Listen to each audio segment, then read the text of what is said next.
Hey guys, Gruz here, and welcome back to the channel. Today I've got a highly requested and very cool video for you. We're talking all about an official version of Super Mario 3, which had an interesting but very quiet release for Wii U. This was a fantastic version of Super Mario 3, and at the time, this release flew under the radar of many Mario fans, probably because it was released just a few months after the original Mario Maker. But this is in every way a very competent and very impressive Super Mario title. I'm talking about the rather confusingly named Super Mario Advance 4, Super Mario 3. Super Mario Advance 4 was a remake of the Super Nintendo port of the original NES version of Mario 3. You follow me? I'll break it down. The Super Mario Advance series originally came out way back in the early 2000s. It had a total of 4 entries, jumping around the Super Mario timeline, reworking and enhancing some of Mario's greatest 2D adventures, re-released for the Game Boy Advance. The first in the Super Mario Advance series was a remake of Super Mario 2, more specifically the Super Mario All-Stars port of Super Mario 2. This version included enhanced graphics and sounds, reworked levels with new bonus items, and digitized voice clips. What a tasty treat! Just what I needed! Many voice clips. This is as far as you go!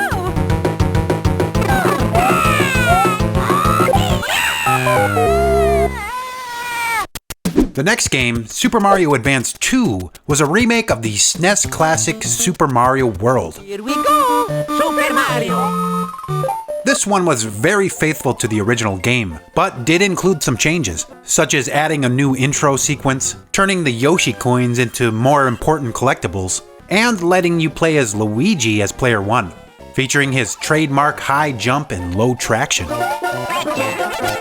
Next, Nintendo released Super Mario Advance 3. This was a remake of Yoshi's Island on Super Nintendo, and this is probably the game with the least amount of changes, including small level redesigns and 6 new bonus levels. It's still a very solid game, and was amazing to have this in a portable form back then.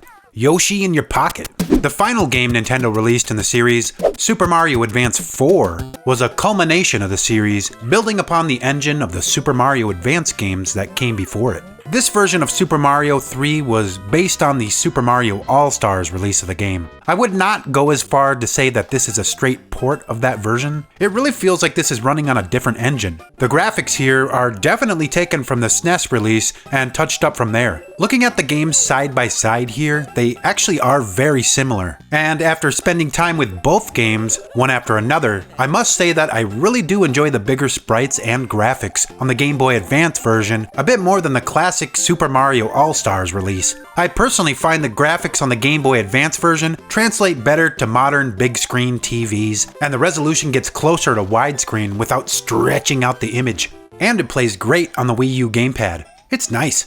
In this Mario 3 remake, Nintendo has fleshed out the story a bit more, adding a brand new intro sequence and reworking small parts of some levels, smoothing out the rough edges a bit, giving more clearance for those tighter jumps, and switching out some fire piranha plants with normal ones. Yeah, overall it is an easier game, but much less frustrating. This version also saw the modernization of the Mario character, replacing Mario's beeps and boops with actual voice acting by the one and only Charles Martinet. Gotcha. This is a solid port of Super Mario 3. It's wonderful, but I haven't even told you the best part about this game. The e-reader.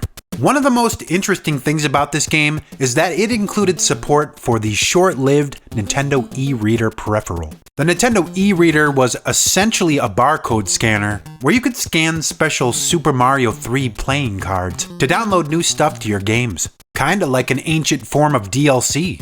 Nintendo put out several sets of Super Mario 3 cards to go with the release of Super Mario Advance 4. Demo cards, which were essentially replays, showing you how to perform various tricks in the game. Then there were power-up cards, which would add new power-ups to your in-game inventory. There were several power-up cards issued, ranging from cards that had a single power-up item on them to cards with sets of items. Some of these were very interesting too, adding items that you would not normally see in Super Mario 3, like the cape feather from Super Mario World. Yeah, if you had the card, you could run around Super Mario 3 with the Super Mario World cape.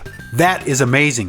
Nintendo also released what I would consider the most interesting of these cards, which were the level cards. Cards that would add brand new stages to the game. Now, the biggest problem with the e-reader support in this game is that in order to scan in your cards, you would have to have 2 Game Boy Advances linked up with the cable. Then with one of the Game Boys, you'd be running Super Mario 3, and on the other Game Boy Advance, you'd plug in the e-reader so that you could scan your cards. Even if you were able to get all the necessary hardware to get the cards scanned into the game. The next problem here was that some of these cards were retailer and region specific, meaning you could only buy some of the cards in Japan, and here in the States, only specific stores carried specific sets of cards. What a mess. Yep, the e-reader card scanning idea was very interesting, but in my opinion was poorly executed and caused all this cool Super Mario 3 bonus content to go MIA for nearly 15 years. That was until 2016, when Nintendo quietly released an enhanced port of Super Mario Advance 4 to the Wii U. I'm sure a lot of people missed out on this re-release. At the time, most of us were messing around with the original Mario Maker. That legendary game had just come out a couple months or so before this, and unfortunately the Wii U as a home console was tanking. Not a lot of people had it. In January of 2016, Nintendo put out Super Mario Advance 4 for the Virtual Console in the US Wii U eShop. This release saw the inclusion of all 38 official Nintendo level cards pre-scanned into the game, including the retailer and region-specific cards, which is interesting because the original release of Super Mario Advance 4 could only support up to 32 cards at a time. Nintendo had modified this version to allow access to all 38 cards that they put out.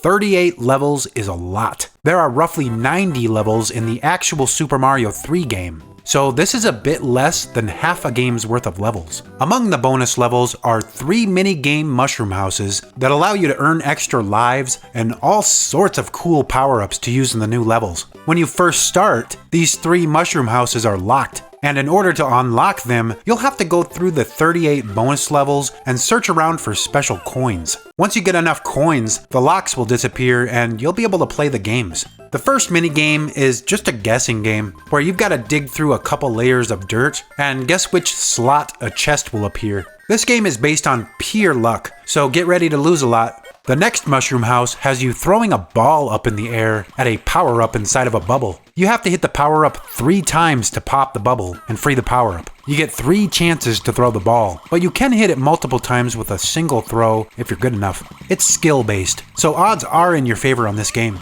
The third mushroom house tests your skill with a P-wing by challenging you to fly straight up, dodging all sorts of moving spikes. You can only get hit once on this stage, but overall, I found this mushroom house to be the easiest. And I can confidently say that I can beat this one almost 99% of the time. I can see why this was the last mushroom house to unlock.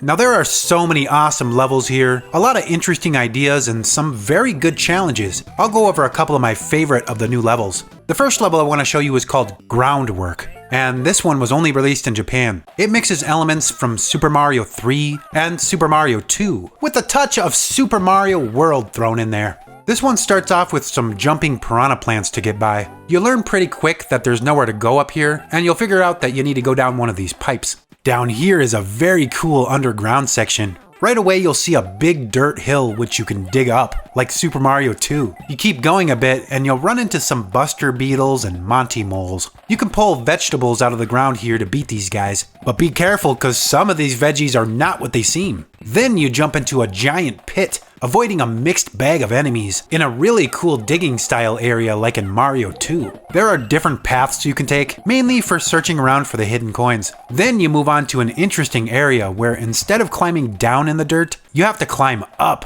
It's so much fun. Then there's one last little part at the end of the cave where you can score the last of the special coins before going back up to the surface. Once there, you'll see a couple chain chomps who are guarding a 1-up.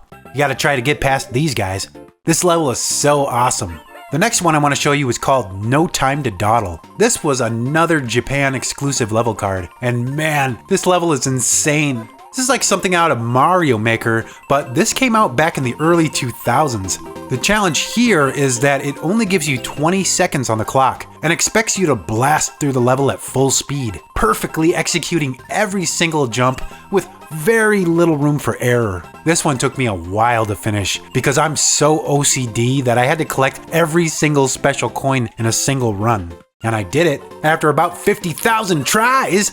I finished this level with a jaw-dropping 1 second remaining on the clock. Heck yeah. The last one I want to show you is called Swinging Bars of Doom. This one was yet another Japan exclusive level. They sure got the best ones.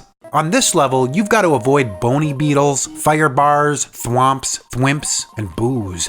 The swinging bars this level is talking about are fire bars, and there's a couple of difficult sections of them to get through here. There's a bit of a puzzle to figure out with this one. But once you clear the path, it's on to the boss battle, and here you're up against not one, but 2 boom booms, which I may add is actually a lot more difficult than it sounds. Sure, 1 boom boom is nothing to take care of, but 2, man, it's a good battle. Even if you're not interested in playing through the remake of Super Mario 3, I would highly recommend any Super Mario fan check out these e-reader levels. They blend so many different styles of Super Mario so naturally. I've only shown you a tiny bit of them here. It's nuts that these came out so long ago. It really reminds me of something you'd see in Mario Maker. To be honest, we probably don't have too much longer to go and buy this release from the Wii U eShop. Nintendo has already begun dismantling the Wii U shop in some countries. So if you want this official release from Nintendo, time is ticking away. It's only $8 in the US, and like I said, it plays amazing on the Wii U gamepad. I'd recommend picking this up even if you don't want to play it right away. Get it locked down because who knows if we'll end up seeing this released again. I hope you enjoyed this video. If you did, make sure to leave a like on it to let me know. And if you're new to this channel, I do all sorts of cool videos just like this, so hit that subscribe button and turn on those notifications so you know when I upload a new video. Thank you so much for your time today, guys. I'll see you soon in the next video. Goodbye.